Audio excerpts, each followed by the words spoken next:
আসসালামু আলাইকুম, কেমন আছেন আপনারা? নতুন ব্লগে আপনাদের স্বাগত। আমাদের জামাত ইসলামীর একটা মিটিং ছিল, যেতে যেয়ে যে এত জামে পড়ছি কি বলবো সেইটা আপনাদের। আপনারা ভিডিওটা এনজয় করেন, আপনাদের ইম্পর্টেন্ট কিছু জিনিস দেখানোর আছে।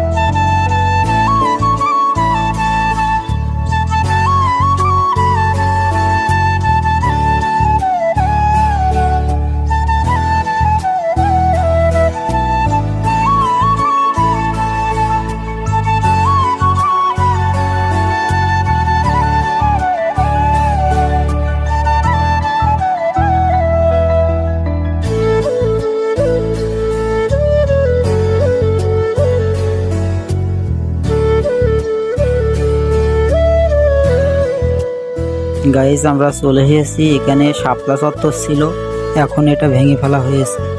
নতুন করে আবু সাইদ চত্বর নাম দেয়া হয়েছে। বীরশ্রেষ্ঠ শহীদ আবু সাইদ চত্বর দেয়া হয়েছে।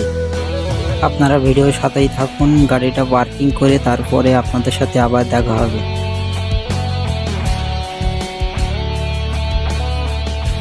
গাড়ি পার্কিং করার জায়গা পেয়ে গিয়েছি।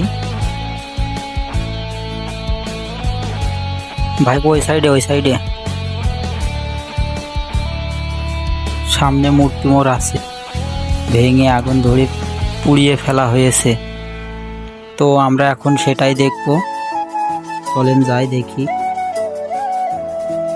ওই যে দেখা যাচ্ছে, তো ভালো করে দেখা যাচ্ছে না, চলেন একটু ভালো করে দেখি। ত্যাগের মূর্তিগুলোর অবস্থা, মূর্তিগুলো একবারেই ভেঙে ফেলা উচিত ছিল, কারণ কোঠা আন্দোলনের জন্য অনেক ছাত্র ও ছাত্রী ভাইদের প্রাণ গিয়েছে, তারই জন্য কোনো মূর্তি রাখাই উচিত না। তো আমার ভিডিওটাও শেষের দিকে, আপনারা সবাই ভালো থাকবেন। আমার ইউটিউব চ্যানেলটা সাবস্ক্রাইব করে দিবেন। বাই, আপনারা সবাই ভালো থাকবেন।